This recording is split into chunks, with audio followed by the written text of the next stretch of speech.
Well, good morning, good morning, good morning. How are you, Houston? This is Oscar Hines. Welcome to the Morning Edge here on the Edge Radio TV network.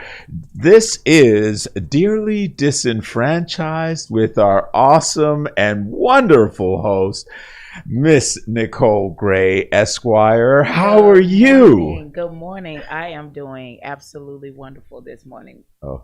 It's a glorious Monday. Oh, well, I love it when that happens. Fabulous weekend. Everything go well. Yes, had a time to relax. I turned 42 last Thursday. What? Yeah. Happy birthday. And thank you. And I have a granddaughter so that lives with me. And so I got a break from her and Yes. we got to go to the beach. So Oh, that's fantastic awesome. weekend. That is What about awesome. Oh, I was very physically active. I decided to tackle my garage and, that wasn't pretty. It's pretty now, but it wasn't pretty. I think everyone could take a little sigh on that when we know what it is. we all been there and done that, right? So, but it's always just like cleaning your closet. It's a cleansing process. Now, you have been quite busy. Mm-hmm. For those just joining us, I want to share with you, Nicole Gray, an attorney, is also very engaged in the political space, specifically as it pertains to those who have been disenfranchised, separated in many respects from the political process. Now, this past week, Nicole, we had arguably the most important event up until now for the Democratic Party. That's right. It was the ramp up of election season, the official kickoff, because we had the Democratic National Convention last week. And this week we've got the Republican National Convention. So it's the rally of the bases to get to the finish line in November, get people energized into the polls to support their candidates. Yes. So it's the kickoff. It's what most of the party's money is going toward. This is it. But this was it in a virtual space. It was. That was very different. When you have John Legend and, performers like that. That's right. And they made it happen. The times are so different. We've got to accommodate the CDC recommendations and local rules. And so, the virtual thing we're kind of getting used to because many people are working from home, having Zoom meetings. Birthday parties have gone virtual these days. Yes. So people are really kind of getting used to the virtual space, but to see a party convention go virtual, that was something, it took a minute to digest, but I think they did a good job integrating, lots of folks. They had perspectives from Americans, and they had a lineup of speakers. One thing that we'll get into that was kind of a wowza was who was speaking. There were quite a few high-profile Republicans that spoke at the Democratic National Convention. Now, that was probably more of a shocker than the virtual part. Sure, like Colin Powell was a big contributor in that. Yeah, and former GOP Governor John Kasich spoke. Kasich, that's right. Yeah, it was a wide range of people, and the idea that the Democrats put forth is that there's room under the tent for everyone. The convention was modeled probably for the moderate voter. Because as we talked about last week, Republicans and Democrats don't make up the majority of the voting age population. Correct. Right? Only a slither, right? And together, about half. So they were pitching to a particular audience, right? But they did show that we've got others who are willing to join us on this, this thing of moving forward. So I think it was putting Biden forth as this bipartisan worker who can get things done in a tough climate. So we know that that's going to be necessary. How well that translates, because we know this week we've got something much more polarizing. It's not the all-inclusive thing. It's something that's a real hard base shove this week. So I don't know if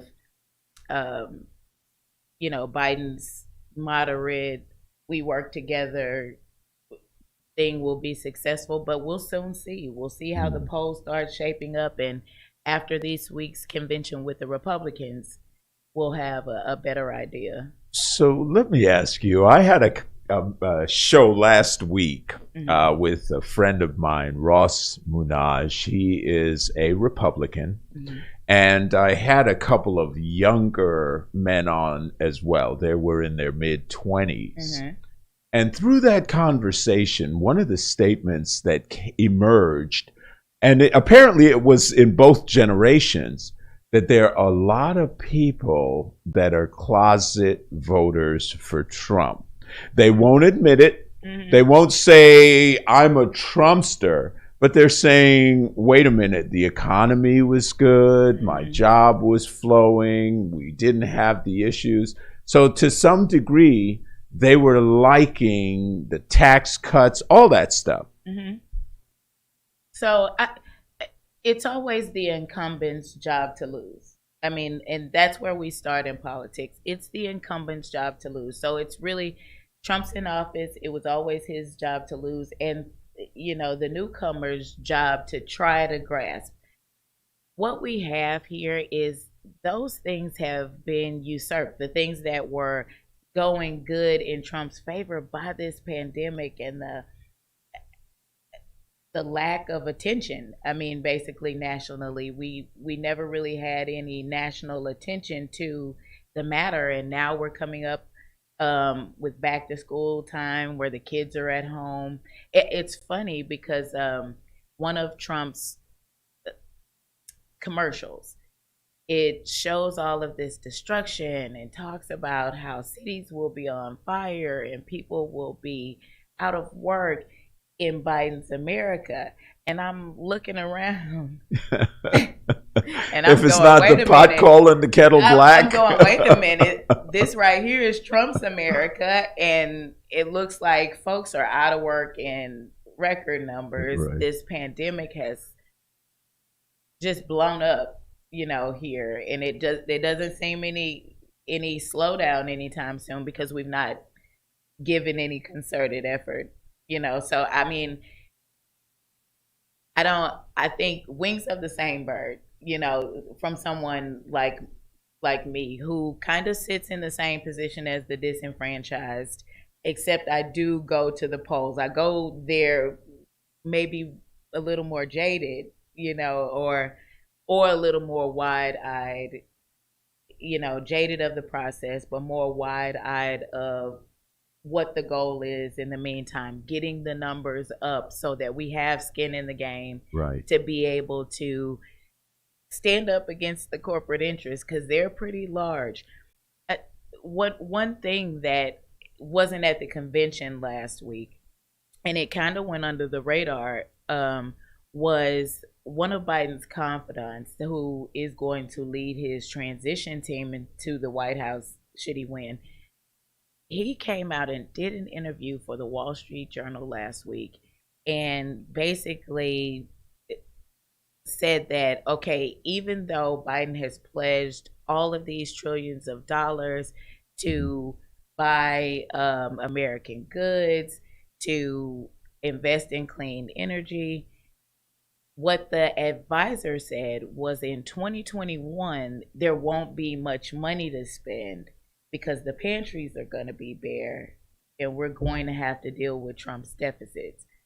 Now, austerity policies and deficit hawking, right, is what Biden was known for. That wasn't, it builds up that neoliberalism. It's all over the world. It's like they get the people to concentrate on this deficit, even though the people are the economy. Correct. Right? But we focus on this deficit that's out here, and we don't take care of social issues or the people that make the economy because we are focused on this deficit. And I don't know. For me, that was an alarm. And one of the progressive congressmen, AOC, I don't know, she's a member of the squad. She came out and said something about it Saturday, but it didn't get a lot of spin. Probably because we were on the heels of the Democratic National Convention. The media has their own backing and funding to support agendas. Right. So it didn't get much play, but that wasn't very consoling because, you know, we do have these really serious issues. I mean, crumbling infrastructure. And this is, I say it simply, the rich gets richer and the hood gets hooder, right? And the middle has been disappearing. That has been a problem my entire lifetime, right? Crumbling infrastructure. Our schools, forget not, you know, not being able to impart the knowledge that we want for our young people to carry into adulthood and into, you know, making productivity or being productive, right? It's all just focused on this consumerism and the corporate interest, how they're going to boost the economy, right? And it all sounds like more tax cuts for the rich so that they can do whatever it is they do for us. Well, we started, I think, when you look at government structure, there were an elite group from the beginning. And that elite group getting smaller and smaller, and those special interests were being served through those corporations. You know, unfortunately, we're at a place right now where I think that the corporate animal is out of control, and they are dictating all the different things. You know, I imagine Amazon just came out with a customized ski lift where it can pull you up the hill in a customized way. So I would say that there's lots of different things out there that corporations are going to control, that they're going to implement technological structure around, which is designed to put everybody in boxes. That's right. Well, look at the post office. We were talking about the post office has garnered a lot of attention during this election cycle because of the slowdowns in the virus and people having to mail in ballots. Well, the argument for privatization of the post office only gets bolstered as Bezos sends up these extra satellites that we approved, right? He's going to have thousands more by 2026 as he owns the sky. Yeah. That's right.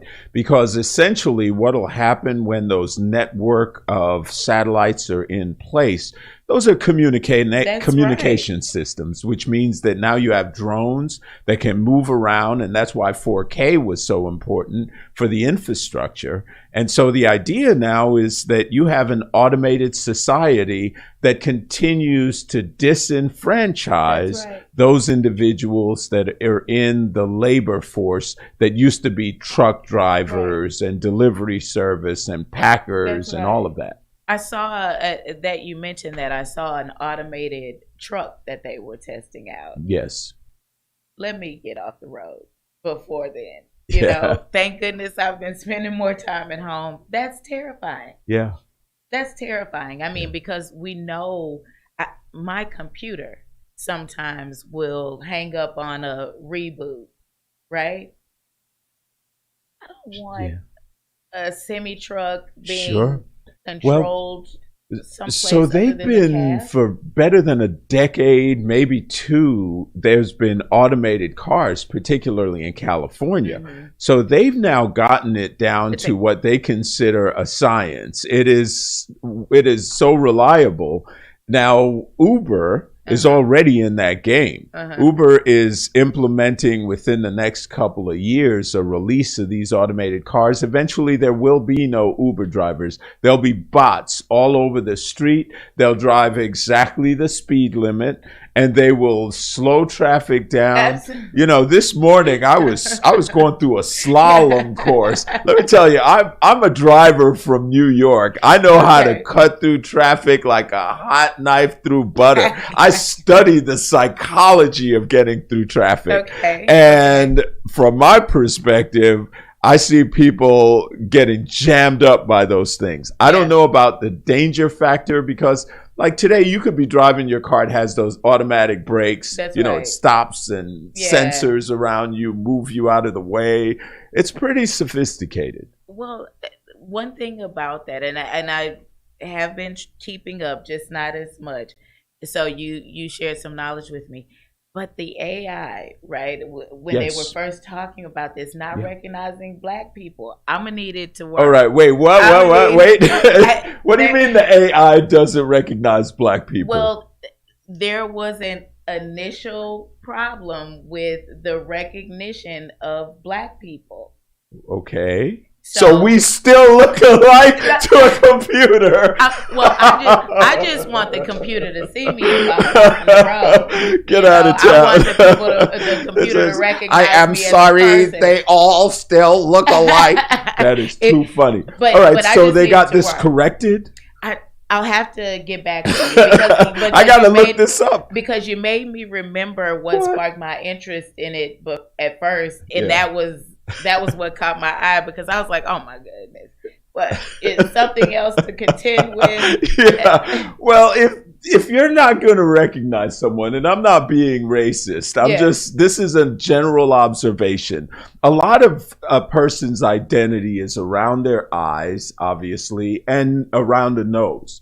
So when I look at someone, let's say that's in the Asian, sort of genetics, that's, to me, if you're covering eyes and you're just seeing eyes, that could be more confusing. Because if you look at, let's say, Blacks, you got almond eyes, you got slanted eyes, you got everything in the panorama there. So why would we be more difficult to recognize? I'll have to go dig deeper into that story, but it caught my eye because it just blows my mind. Hey, look, that may not be a bad thing. Look, if I'm confusing to AI, but you know what's weird is that Black people also, Black skin, melanated skin, doesn't respond well to laser type procedures. So there could be something with the technology, but there's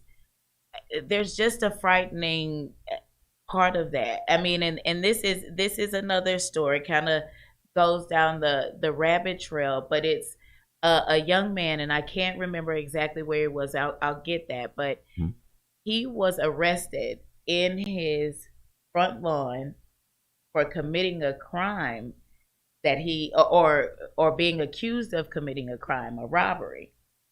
And the way that they identified him was through facial recognition software and his driver's license photo. Wow. And I'll get the specifics about. So he's in his own driveway getting arrested for a crime obviously he didn't commit. And his family was mortified, of course, because his family was there. They were just getting home. And he was arrested, and it took a process. Like, they didn't immediately drop the charges. There was involvement of NAACP and some others to just get the charges dropped. Wow. So I'll when we go on break, I'll get the information of where that was, because that was those stories catch my eye about the mishaps, because it just, because we're moving to technology in so many areas, it just kind of catches my eye. It could be very scary. Yeah. Well, but what you just said hits close to home. My son 6'2", beautiful black man is taking out the garbage on a Monday night. An officer happens to be passing by and literally stops right in front of my house. Where are you going? What are you doing? I'm taking out the garbage. I live here. You have any identification? I live here. Why would I have identification? Right? It was ridiculous. And he literally, I told him, you got to stay calm. As frustrating as that is, that would never happen with a white kid. Many of whom live in the neighborhood. Right. So that kind of stuff is frustrating, and I try to encourage young people to keep a calm, cool head. What I've found myself, and I don't have those situations very often, but I tended to become sarcastic. And that wasn't always a good idea. No. That didn't work. It didn't work out all that well most times. But it's a real thing that Black people have to contend with in this country, and it's kind of we talked about how the corporations have globbed onto the Black Lives Matter as a movement. Yes. Right. But like I tell all the people all the time, there's nothing new about Black Lives Mattering to me. My grandmother was Black. My great-grandmother, grandfather, my dad, my mom, all of their lives matter. Yes. They've always mattered. Correct. So, there's no hidden agenda or anything special or any type of group necessary for me to understand that and for me to live my life that way. I think to really explain that culture, and some of our listeners might sort of have the same quandary in their mind. Why do we have to say Black Lives Matter? But let's kind of look at history for a moment. If you look back, there was in the late 1800s a science that was introduced called eugenics. And the eugenics program was predicated on this notion that because the size of the cranium and the shape of the head were different, that people of color were kind of Homo Neanderthal, and that they were simians to one degree or another. So that science was perpetuated, and we have to say science in air quotes. Science is very convenient, and especially today. So when someone tells me something is science, I'll say it's indefatigable, undeniable BS. Yeah, right. Because science is junk science. It depends on who's backing it a lot. Right. But the concept of eugenics essentially perpetuated this notion that blacks were monkeys. They had pygmies, they had aborigines. They brought these people over. In fact, Ringling Brothers and Barnum and Bailey Circus, a very racist type structure, used to bring them in all the time as the freaks, the half monkey boys, all of that. So that perpetuated this sense of inferiority, of substandardness.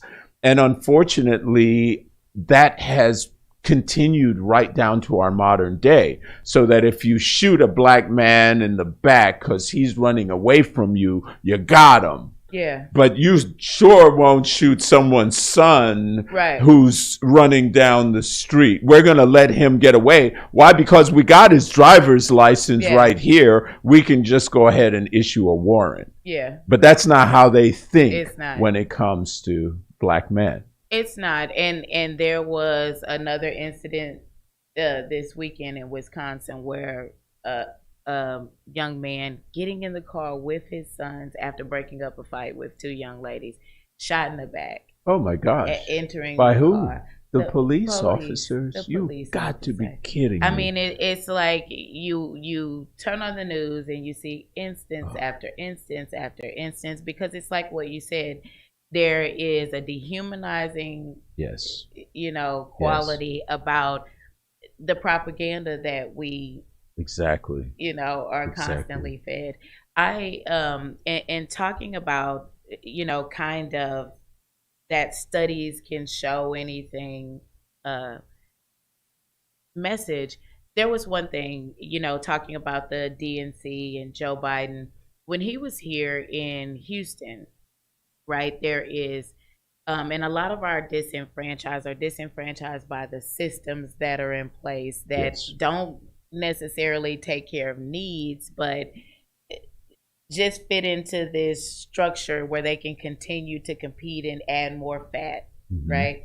Well, Joe Biden brought up a word study in the debate that was here in September, and I attended the debate, and it woke me up when he said this, and he said this word study that was conducted said that Black children learn 3 million less words than white children, as they're coming up. Wow. Right. And so I heard the word study mentioned, and the justification and where it was put is the question was asking about reparations and about attention to Black communities in this country that have declined horribly. So that was the question, the line of questioning. And the answer, instead of just saying he didn't think reparations was a good idea, right, he went to people playing record players for their children at night, reading to them because they are delinquent somehow. And then he says the answer to that is to send more social workers into homes of poor people to teach them how to raise their kids because they that is know. Scary. That's to me, it raised so many alarms, but people are so married to party politics and seeing things as a battle against other Americans that when you hear things that would be, something against you, you kind of put that in your bag and say, well, it's okay as long as they get them. Right. And it's a fail. It's a fail for all of us. So, that didn't give me all the feels from the beginning. Not warm and fuzzy. No. But isn't a lot of the Democratic platform about micromanaging people's lives? The Republicans have a perspective that, hey, we're all grown-ups and, we need to take our time and learn the lessons and do what we need to do that's right for us. So it's an interesting conversation. I will tell you that this is going to be an epic battle.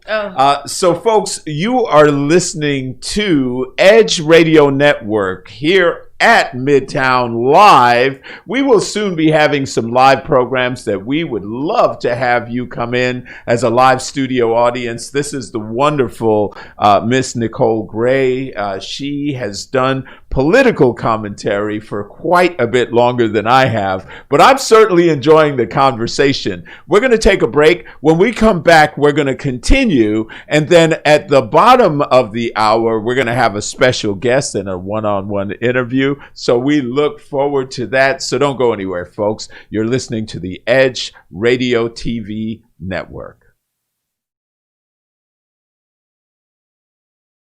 We work our whole lives to support our families. With one accident or illness, it can all be gone in an instant. Now there's a smart, affordable way to protect your family. Go to findhealthbenefits.com and discover low-cost life insurance for as little as $2 per month. Add to that a tax-deferred annuity that can help you protect your assets and grow your money for retirement. Learn more. Go to findhealthbenefits.com or call 877-235-6094. A critical illness can strike without warning and wipe out your life savings.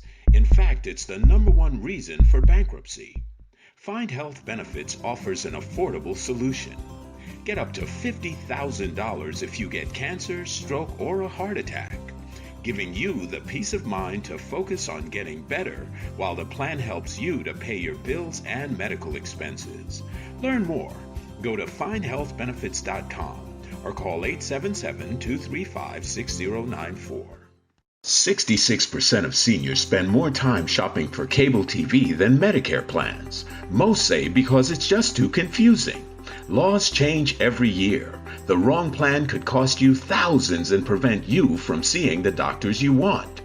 Introducing FineHealthBenefits.com. Save time, save money, see specialists without referrals. Go to FineHealthBenefits.com or call 877-235-6094 for this informative brochure. Society is on the edge.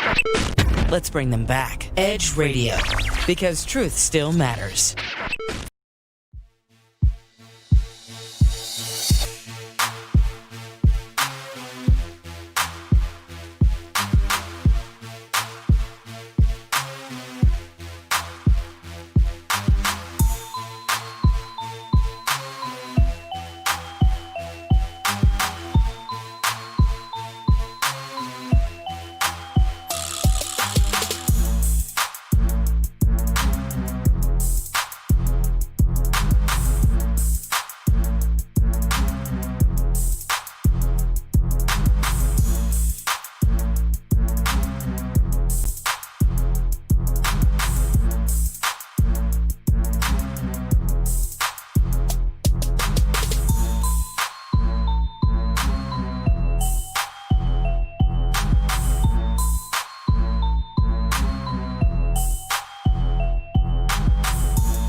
When people stop talking to each other, society is on the edge.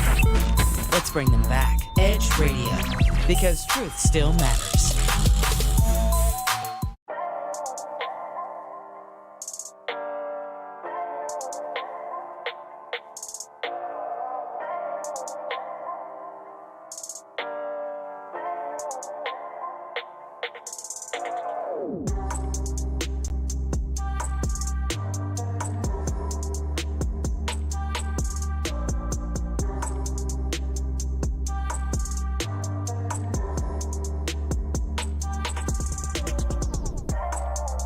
All right, you guys, we are back. Thank you for joining us on The Morning Edge.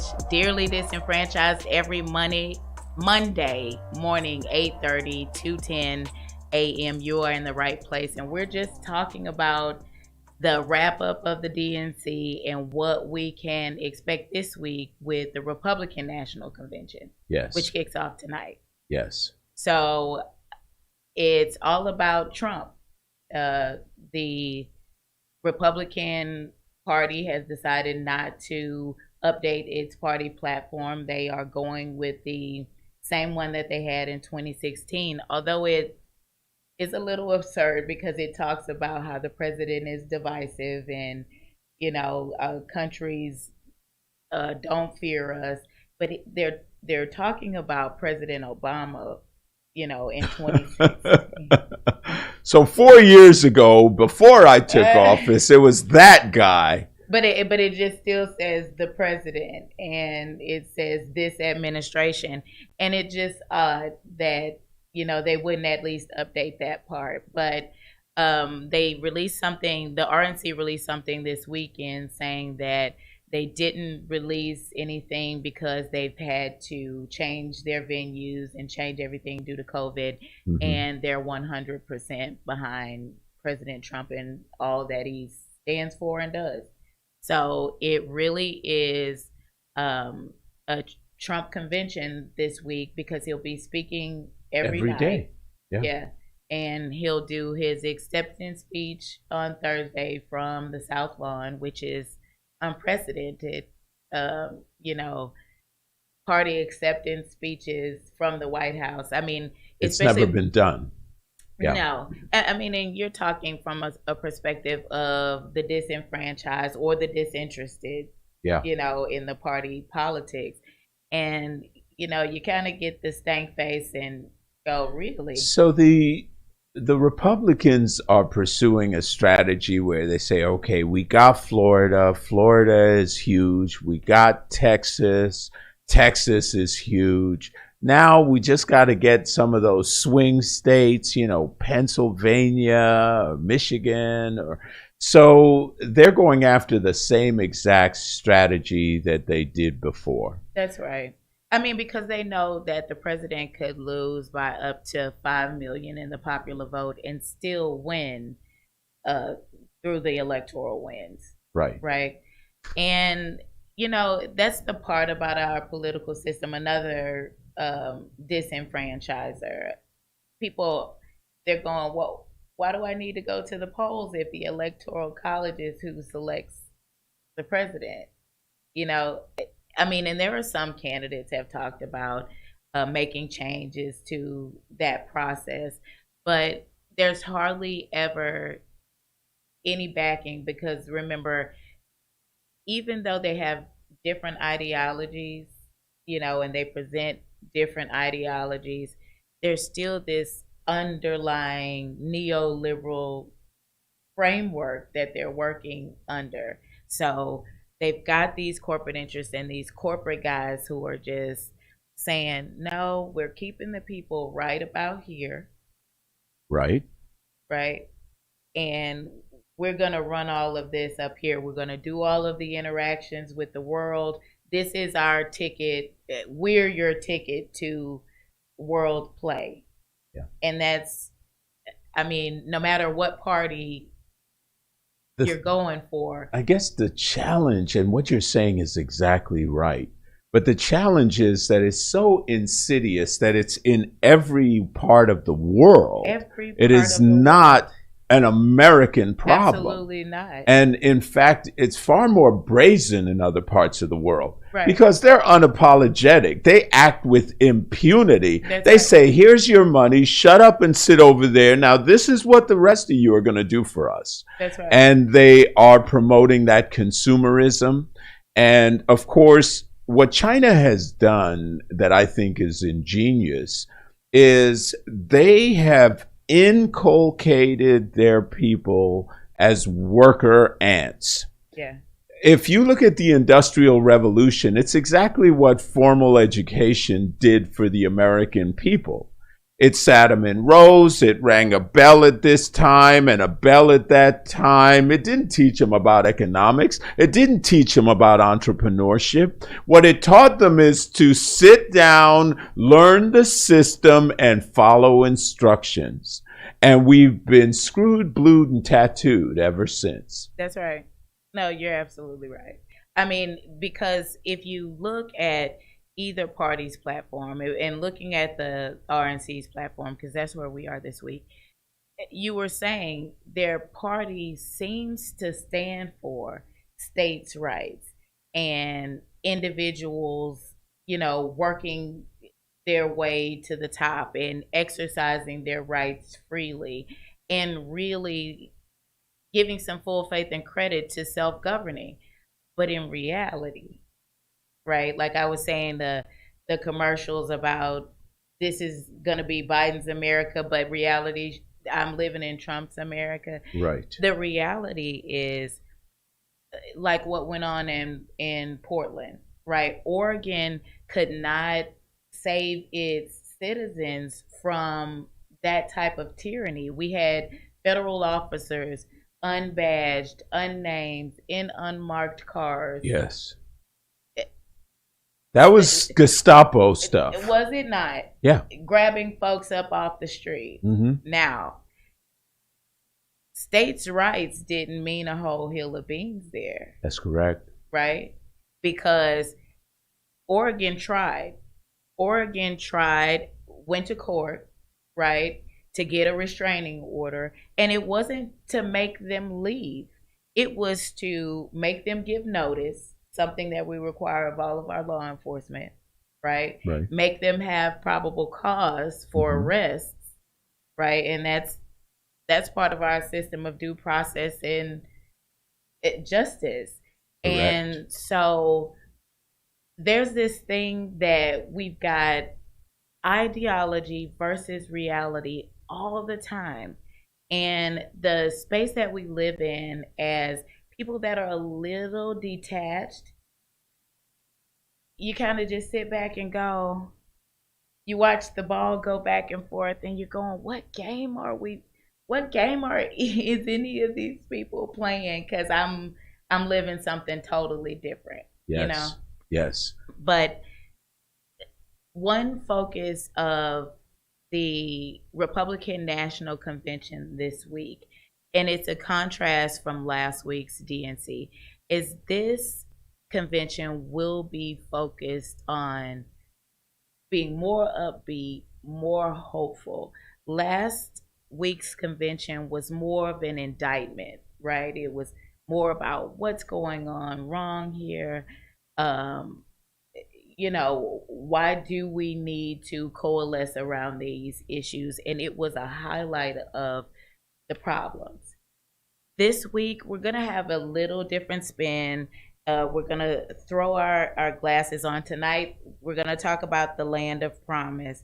And they've got speakers lined up that are probably the more traditional. You're going to have South Carolina Senator Tim Scott's going to be on tonight. Nikki Haley's going to be on. Donald Trump Jr. is going to be on. And like we said, the president's going to speak every night. But they're going to do the roll call tonight and formally nominate the president and vice president. But what is going to be a little different, and this is the part where, we get into these culture war kind of things. They're going to have the St. Louis couple who now faces the charges for brandishing their weapons outside of their homes, outside of their home.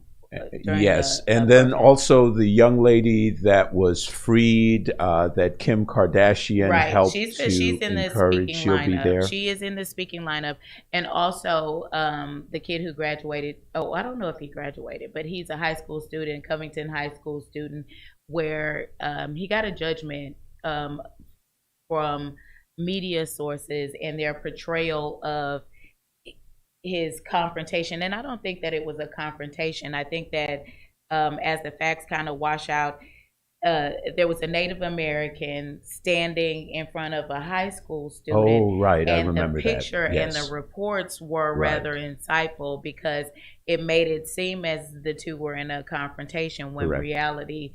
It was a philosophical discussion of sorts. I don't know if it was even a discussion between the two, because there was some kind of back and forth between the high school students and another group that was there that didn't have anything to do with the man who stepped in and was photographed with the high school student.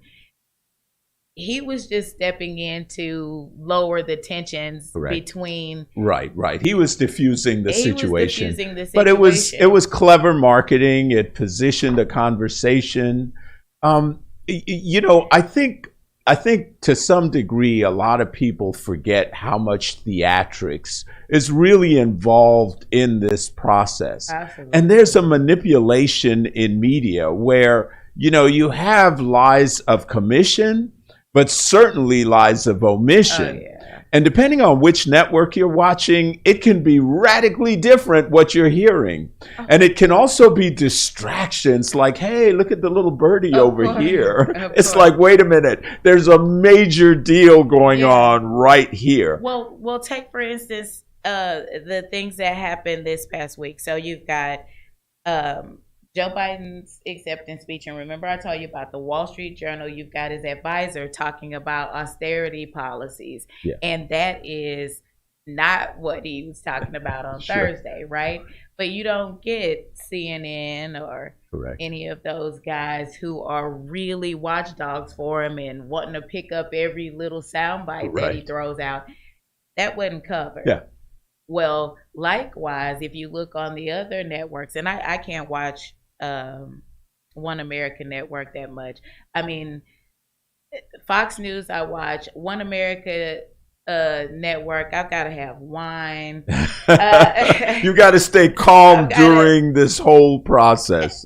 But what I do when I watch them, in particular, I turn the volume up so that we can have a true screaming match. But if just going back to our realities and what we see, so Steve Bannon was arrested and charged last week. Yes. But Fox News, I watched it. I was watching all that day. No mention. I said, maybe I missed it in the ticker tape. Yeah. But it'd be interesting to get their take on what that's about. Is it a witch hunt or is it justified? I don't know. I wrote a song. You know, I told you I'll rap it, I'll sing it. It doesn't matter. Sure. Now, I did a song about this before this came in, and I said, you know, we get all hyped up on these ideologies, and we all lose in the end.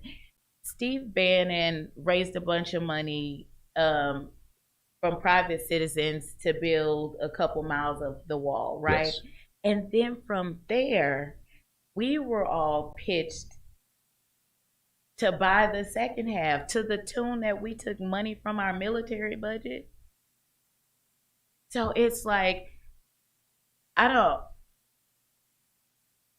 it seems, of course, it's probably business as usual. Sure. Right? But it's costly business as usual. Right.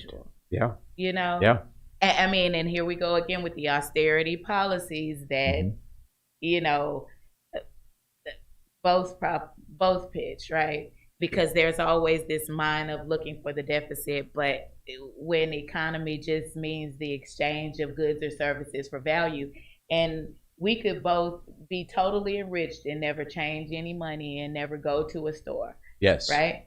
Yes. So it's austerity policies, when you ignore the people, is mind-blowing, but it's just the name of the game, right? Yeah. So, but that was just a unique thing that I thought just in play last week. You've got, of course you don't want to put this spotlight on Steve Bannon ahead of the Republican National Convention. Of course not, right? Because he's not part of the platform. Sure. He was an associate. He did sell us a big fat, dud. I mean, but he's not the first. Yeah. But so his criminal matter is not the news of the convention, and you don't want it to be the news of the convention. But really noticeable was the fact that it wasn't mentioned at all. That it wasn't mentioned at all. Well, I think it's about spin, and I don't think they could figure out a really good way to spin that situation. Yeah. Because there was so much pro-wall talk that it turned into what it did, and then it basically reduced his passion to what appears to be his opportunism, and so it really reduced it. But I'll tell you what, I see a lot of duplicity on both sides. That's my challenge. Yeah. And I wish that there could be a clear strategy where, you know what, if you just really tell me what you think and how you're going to improve my situation, then let me be adult enough to figure out if that's an agenda I am willing to follow. Well, I mean, one thing that makes me go away from the hyperpartisanship, and I said, who needs Russian interference with our hyperpartisanship? It's party politicians a lot of times go for the ethos arguments because they're easier to make. You don't have to assess where anyone's knowledge base is. Sure. You don't have to build these logical steps to get to your end. And you don't have to do it while talking about things that aren't so appealing, like the economy or history or foreign affairs, right? Yes. Like I said, if you just say, do you want to kill babies? What's the answer? Hell no. Yeah. Right? That's right. Do you want to lock babies in cages? Yeah. Heck no. But the reality is we're doing both. Yeah. Right? Yeah. We're doing both. Yeah. I mean, and whether we accept that as our reality, and whether we just fish around in these ideologies and what we would like to be, I don't know. Hopefully the engagement of the disenfranchised breaks that down. Yes. Because we've got to. We have to. We've got to progress. And we've got to start talking again and stop digging these trenches. Well, I'll tell you what, I have been enjoying this conversation tremendously, but I need to step aside. Okay. Because you will be having a conversation with a wonderful lady that I met a couple of weeks ago, Miss Mary Nan. Yeah. I should say Nan Huffman, I believe. Right. Running for office. And you all are going to talk about that, talk about the Republican National Convention, some of the strategies. My sense is I want to get out of the way and give you a little extra time because it's going to be a great conversation. So, good. Folks, you are listening to The Morning Edge, Dearly Disenfranchised. This is the wonderful Miss Nicole Gray, Esquire. And we're going to take a quick break, and when we come back, we'll be joined with Miss Mary Nan. Back in just a moment. All right, you guys, come on.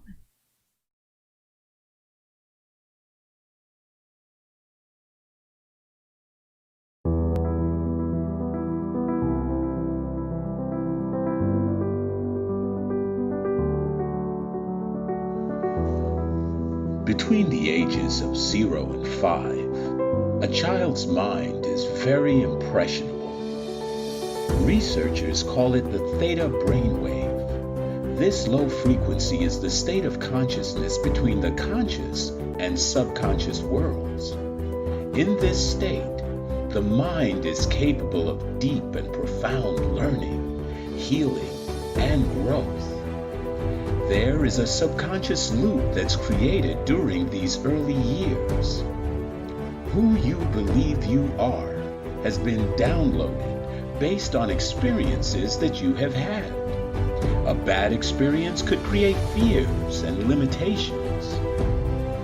Do you love who you are? Do you believe in yourself? The reality is that you can't control your childhood. All you can do is interpret it.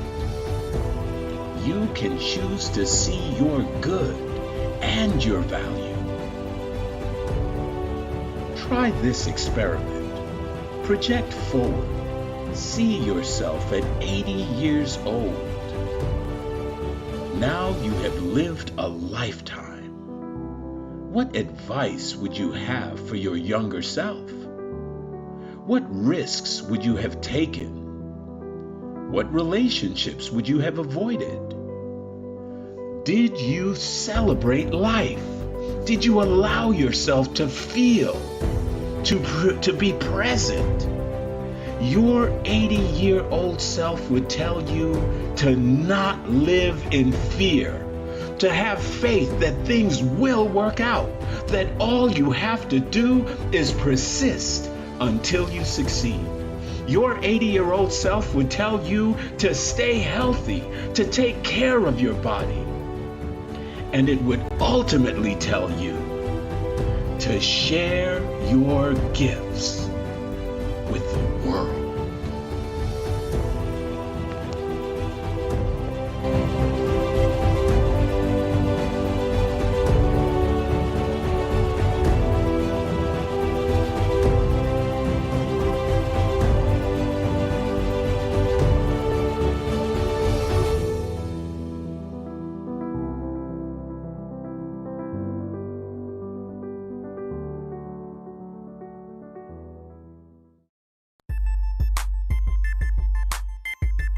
This is former Rocket Robert Reed. This is Mel Jewell of Athletes United. And we want to talk to you about our new program and podcast. We're talking about former athletes who are doing a lot of things in the community. Various athletes in various sports. Swimming, track, soccer, football, baseball, you name it. Former and current athletes here in the greater Houston area. All promoting wellness, health. All promoting that which makes us all better. Of Edge Radio, truth still matters.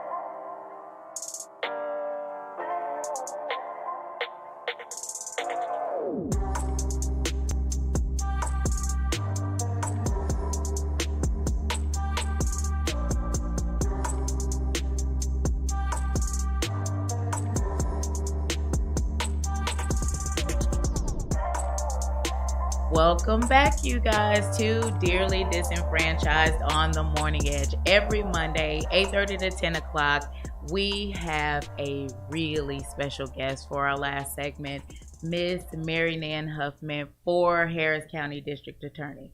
Yes. Right? Welcome. Thank you for having me.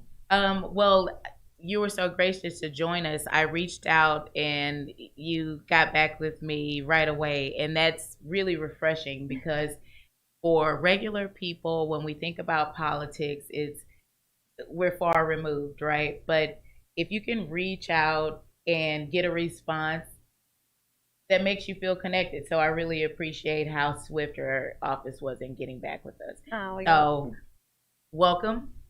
Thank you. Welcome. We were just talking about what to expect this week from the Republican National Convention, and you are running on the Republican ticket. I am. And so that's why you're our special guest for this week, because we just want all of our listeners to just be engaged in the process. You know, you've got to know what everyone is presenting in order to make an informed choice.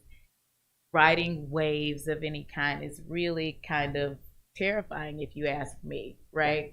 So the more people that we can get in to just talk about what their platform is, their own individual platform. Where do you stand? What is it that you want to bring to Harris County District Attorney's Office, and not just, you know, all that little fluffy stuff, right? So let's just kind of dig in there, right?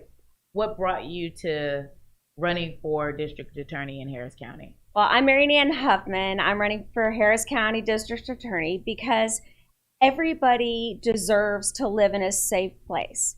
And over the last 4 years, our crime rate is up in Harris County.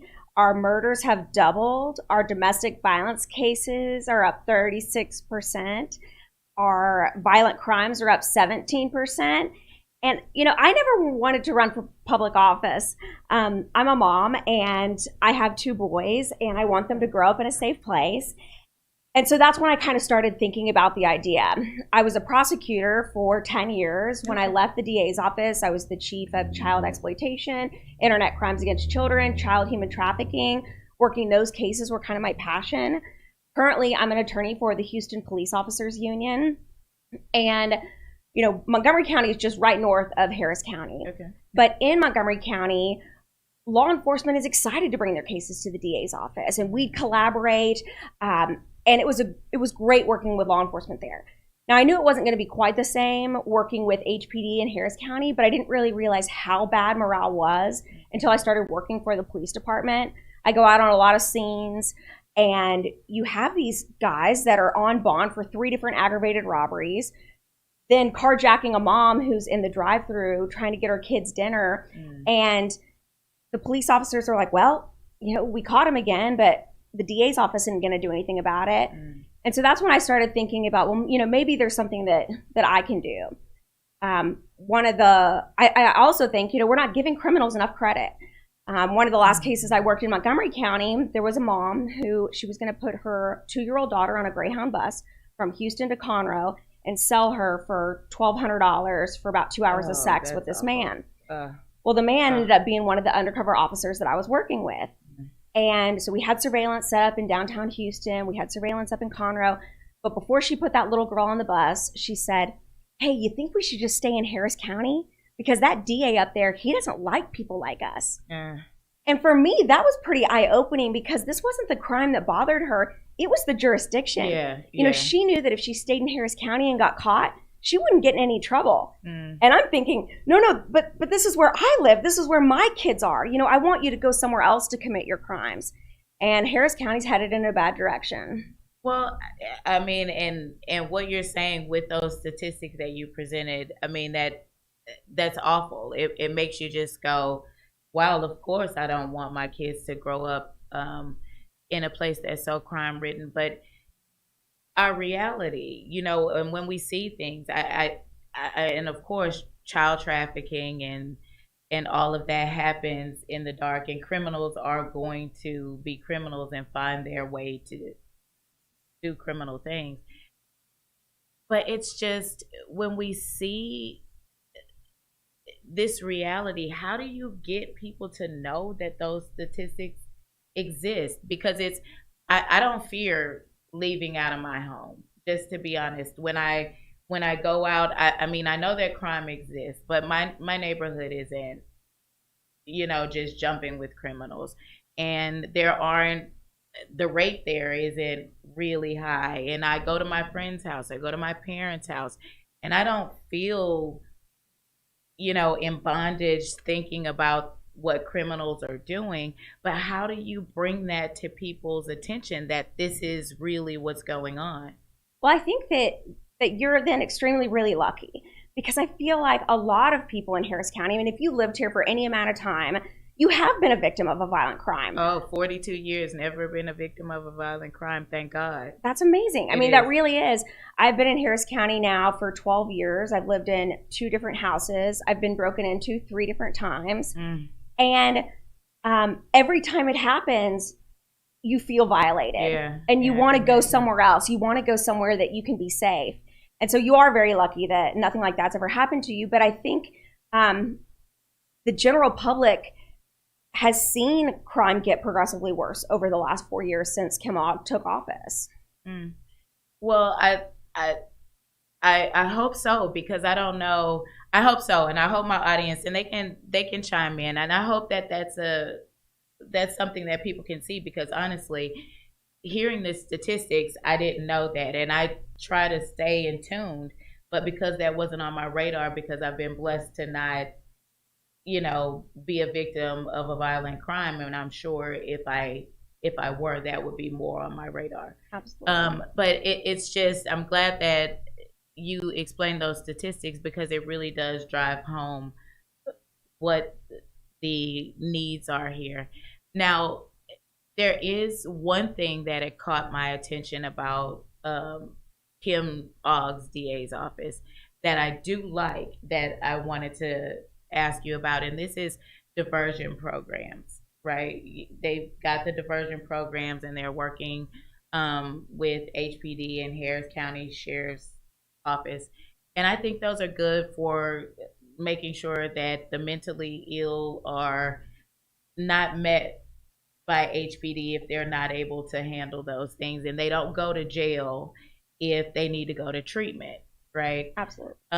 So what do you think about diversion programs? Are you going to try to continue some of those things in your office? I will absolutely continue diversion programs. I think that they are a great thing. I 100% believe in second chances. We are all human beings, and we all make mistakes. And so the diversion programs are working great, but that's not really our problem in Harris County. These low-level offenses where there are no victims, I was telling somebody this morning that Harris County is like a flooded house. And when your house floods, you don't go in and start touching up the paint, right? You go in and you remediate and you rip out the sheetrock and you take care of the big stuff first. And our big problems are the gangs, the human trafficking, the cartel. And so those are where we need to put our resources. Okay. So we'll continue the diversion programs, but the low-level offenders aren't the problem. It's the cartels and the gangs. I just hope my reality isn't just so far off, because I know that the cartels and the gangs are a big problem in our area. It's just for the average person that's walking around. I'm not thinking about the cartels in my day-to-day life, right? But I am thinking about my cousin who has a mental illness, or so I guess people's big issues are relative. Absolutely. Right. Absolutely. And I think, an example of that, on May 16th this year, Rosalie Cook, she's 80 years old, 5 feet tall, never hurt anybody. She's coming out of Walgreens in the middle of a pandemic, 10 a.m., broad daylight, and she's stabbed to death by a total stranger, someone she'd never met before. Now, that day before she met Randy Lewis, the man who committed that crime, he had already been arrested 67 times. His last arrest was for assaulting a police officer. And I think every time he commits a violent crime like that, he's telling us, he's telling the DA's office, he's telling society, don't put me out there. Yeah, I can't follow the rules. Absolutely I'm going to hurt somebody else. Yeah. But the DA's office looked at his history, looked at how many times he'd been arrested, and agreed to release him on $0. He paid $0. Yeah. And 7 days later met Rosalie Cook, and she was the victim. Yeah. When we had all of these releases for the pandemic, that was a pretty scary time for most of us because, we knew that the jails would be a breeding ground for the virus just because of the low sanitation, the close quarters, and all of that. We knew that we had to have some compassionate release, but I was really taken aback by some of the histories of the guys who were released. $10, $0, and of course, what they were used to is what they would return to. I don't think that anybody with the right mind would think that they would come out just because there was a pandemic and they would change their lives. So that was a really scary time. And I think, people do have some really big issues on their minds right now as it deals with our criminal justice and our law enforcement. And, for the most part, one thing that I've noticed here in our city, though, and that I'm grateful for, is that we don't have this combustible, kind of place where, like we saw in Minneapolis, where Senator Klobuchar about left it to burn and about lit the whole country on fire. We don't have that type of combustible relationship here in Houston, and that kind of tug of war between the citizens and the DA's office and the police department. But what we did have here was 60,000 people who gathered for equal justice. So how do we address those 60,000 people who are demanding equal justice in your platform? How does your platform accommodate that demand? I think that, like you said, Houston, Harris County is a great place, and we didn't have that. However, I think we have the trickle down of that. And when we see law enforcement officers commit crimes like we did in Minneapolis, it erodes the public's faith in the criminal justice system. And people do. They speak out. They want transparency. They want accountability. And that's great. We need that, right? Mm-hmm. And I think that, whether you're a Republican or a Democrat, we all want to live in a safe place. And we want all people to be held accountable no matter what. I don't care if you're wearing a badge or sitting on commissioner's court. If you break the law, you should be held accountable just like anyone else. Because I was a prosecutor for 10 years and now I do work for the Houston Police Officers Union, I've seen both sides of it. Mm-hmm. And I think I can be that bridge to bridge the community with law enforcement. I think more than ever we need to come together. The DA and law enforcement, they're not on the same team, but they are allies. Mm-hmm. We need each other to work together to make this a better, safer place. We need prosecutors to double check the police officers' work to make sure, okay, did you do everything right here? Did you collect evidence properly? Did you violate anybody's rights? Yeah. And it's a checks and balance.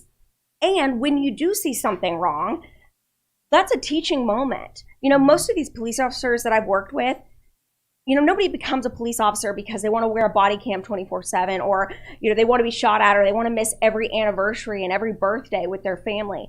They do it because it's a calling and they love to do it and they don't want to do a bad job. So when us as lawyers see things that police officers could do better, let's take that as a training moment and educate them to make these cases better and stronger. And I agree with you there. The lines of communication have to be open. There has to be more collaboration. We have to work together for common goals like safety and just living in a place that's everyone has an equal opportunity. Everyone has, due process. Right. The criminal justice system can treat everyone fairly. Yeah. If we let it. Yeah. And it requires us putting full faith and credit in our self-governing experiment and not allowing other people to do our dirty work, right? And I say that meaning meet our needs at the expense of others, right? Because if it's a safe place, it has to be a safe place for everyone. It can't be a safe place for this person at the expense of someone else's safety. So I think Houston is a great place, and I really appreciate your answer for that, and I'm sure everyone does too, because that's a large number that we saw here, and it wasn't like what we saw in other cities.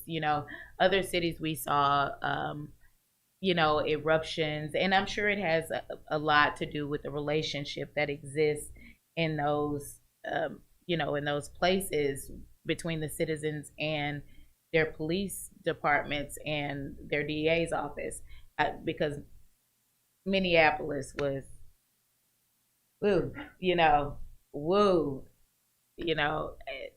and grateful that that is not here. But we saw it erupt because the relationship was so bad. Right. And I think the relationship with law enforcement in the community in Harris County is better than other places. But I don't think that law enforcement feels supported by the current administration at the DA's office right now. The DA right now would tell you that crime rates are down. Well, they're not accepting as many charges as they used to. Corona has what to do with it, but even before coronavirus happened, less charges were being accepted at the DA's office. And so you do have these officers that are out there, they're putting in the hard work, and they're arresting the same people over and over again. I was talking to a deputy the other day, and she said she arrested the same guy 9 times in 12 months. And the last time she arrested him, because he kept getting out, she was trying to buckle him into the back of her patrol car, and he headbutted her so hard into the cage of her patrol car that she has brain damage. She's had to have multiple surgeries, and now she's had to medically retire. So why is it that we don't know about this? And honestly, because I'm so in tune with what goes on in my community in particular, why aren't officers talking to us about these things? Because here's the thing, I'm upset about that, right? Yes. And I'm sure others would be upset about that mistreatment. But we need to know that. That's what I was saying about the collaboration. There has got to be more conversation, more collaboration, because sure, that's upsetting. But I don't think that we're hearing it from the media, right? That would be an outlet for all people in Harris County to hear about these things, but it doesn't really fit the rhetoric right now. And right now I feel like even Kim Ogg, is trying to capitalize on this anti-cop movement right now. And, she's claiming in her last campaign piece she sent out, she said, I'm holding police officers accountable after decades of unaccountability. And she talked about how she indicted 5 police officers for gambling. But what she's not telling you is that HPD did that investigation. They collected the evidence. They did the investigation on their own department and then turned it over to the DA's office.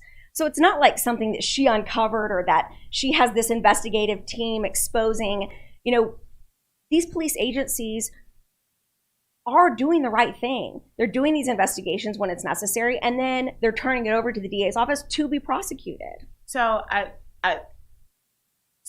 really, I have to go back. An anti-cop movement. I hate that a Black Lives Matter movement has turned into an anti-cop movement. To be honest, I don't know anyone who believes that Black Lives Matter because we're just Black people and our lives matter, that we feel anti-cop. We've got family members that are cops. And normally the people that I'm around and the people who really feel strongly about not even a movement, right? Because like I said, my grandparents, Black people, they've always mattered. Sure. There's no movement other than saying, extrajudicial killings are happening, to a particular people. And so, hello, we matter too, right? Right.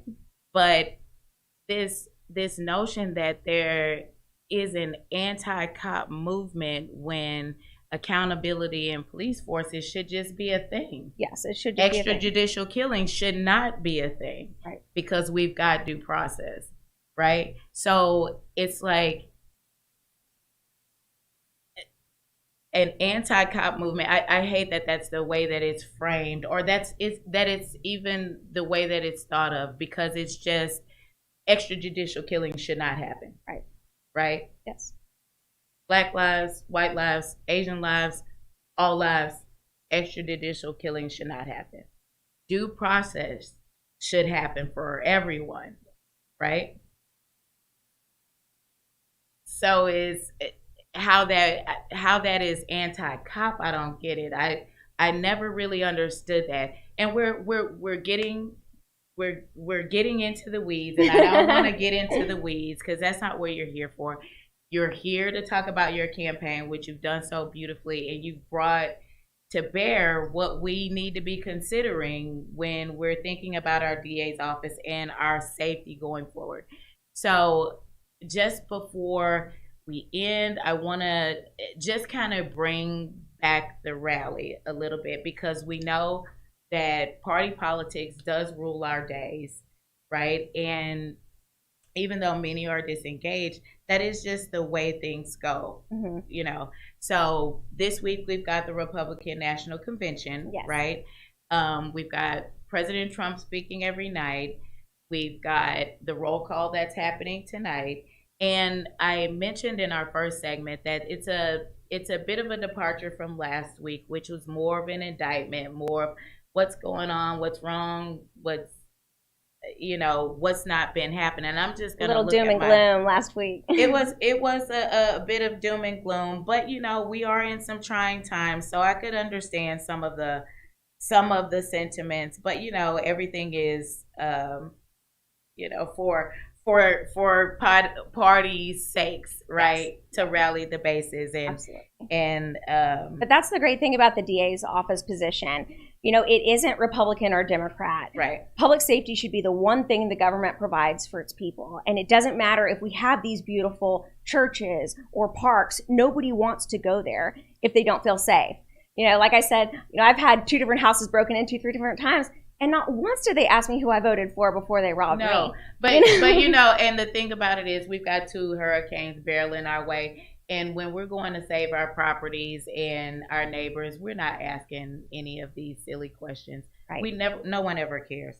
But the reality is that that's where we live, and our national politics does shape our criminal justice and law enforcement, just like anti-cop movement, but it's a culture war, and that's absolutely not the case. That's not reality. Right. That's politics. But today we've got Land of Promise. Tomorrow we've got Land of Opportunity. Wednesday's theme is Land of Heroes. And Thursday's is Land of Greatness. Right? So we're getting ready to just get all the feels, get rallied up for going to the polls and making sure our voices are heard. Absolutely. Because that people power is what moves the needle. It doesn't matter what your ideologies are. We all got to show up to the polls. The more that we show up to the polls, the less our government can run on its own. Absolutely. And Governor Abbott has opened up an extra week of early voting. Absolutely. Very good. And so that way we can space out the lines. Our polling locations are going to be safe. They're going to be clean. They're going to take all the necessary precautions, so people shouldn't be afraid. And I voted when was it? A couple months ago. In the runoff. And I felt very safe. I did too. Yeah. Did you go in? I did. Yeah, me too. Yes. So I felt like they were taking some really good precautions with the finger condom. Yeah. But, we have the longest ballot in the country. Yeah. And this will be the first election where there's no straight ticket voting. You have to go in. And I hope that people of Harris County will take a look at the actual candidates instead of just the letters next to each person's name, and decide who can help us, who can change what's been happening around here. We have some of these leaders that have been, leaders for years, and we're still in the exact same positions. Absolutely. My favorite thing is rich gets ritter, hood gets hooder, middle disappears. But we'll work on that as people. You guys join us again next Monday. We had our very special guest, Mary Nan Huffman. She's running for Harris County District Attorney. Go check out her website. Follow her on our campaign trail. And of course, join us next Monday for Dearly Disenfranchised on Edge Radio TV Network.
I got my hips out and I'm